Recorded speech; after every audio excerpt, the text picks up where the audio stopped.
Hi everyone, my name is Jeremy, and in this video I'll be explaining how to use Microsoft sentiment analysis within Power Automate. In the example I'll be using to demonstrate this, a customer fills out a service review form in HighGear.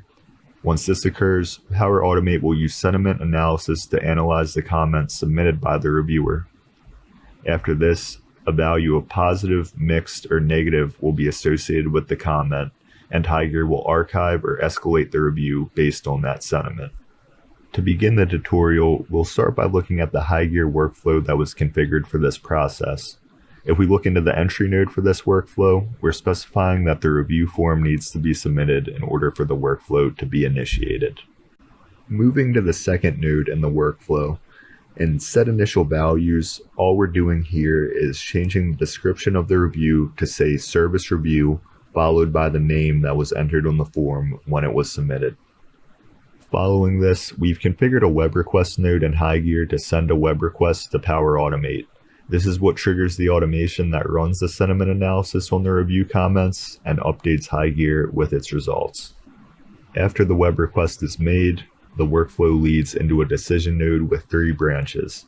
In the first scenario, if Power Automate updates the overall text sentiment field with a value of positive, the review will be archived because no further action is needed. In the second scenario, if the overall text sentiment is mixed, the status of the task is changed to awaiting regular review and is assigned to the service queue to be acknowledged. And finally, in the case that the overall text sentiment is negative, the status of the task is changed to escalated awaiting review, and the assignee is changed to the escalated service queue. Since we've gone through the whole HighGear workflow and how that was configured, next we'll move over to Power Automate to see how that automation was set up. Starting off in Power Automate, if we look at our trigger step, when a task enters a web request node, we need to specify the workflow and web request node that are being referenced. In this example, the workflow is titled Service Review Process, and the node is titled Make Web Request to Power Automate. After this, you need to give a name to this step, and here we've just called it Service Review Sentiment Analysis. After the first step of the automation, we've added a HighGear action titled Get Task.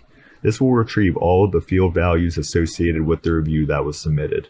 In the Task ID field of this step, we'll be inserting the dynamic content titled Task ID that was pulled from the trigger step of the automation. This will ensure that the information being retrieved is related to the review that was submitted. After this, you'll have to specify the name of the form that is being referenced, and in this example, that would be the review form. In the next step, we're using a Microsoft AI Builder action titled Analyze Positive or Negative Sentiment in Text.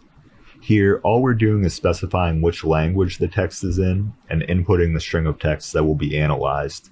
In the text field for this step, we're using the dynamic content titled Other Comments Text.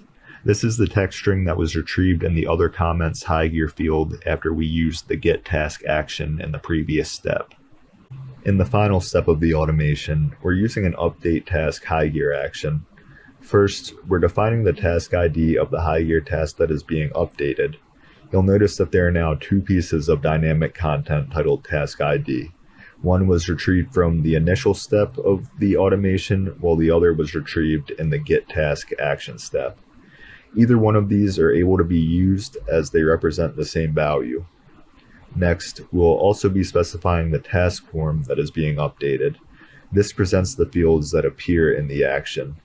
You'll notice in the final field titled Overall Text Sentiment, we pasted dynamic content that was retrieved from the Analyze Positive or Negative Sentiment in Text action. This dynamic content is also titled Overall Text Sentiment and inputs a value of positive, mixed, or negative that will be referenced in the HighGear workflow. After the final step in the automation takes place, HighGear will recognize that the overall text sentiment field has been updated, and the HighGear workflow will prioritize the review based on its sentiment. And that brings us to the end of this tutorial. I hope this was able to help you understand how you can utilize sentiment analysis within Power Automate. If you have any questions about Power Automate or HighGear, links to resources on them can be found in the description. Thank you.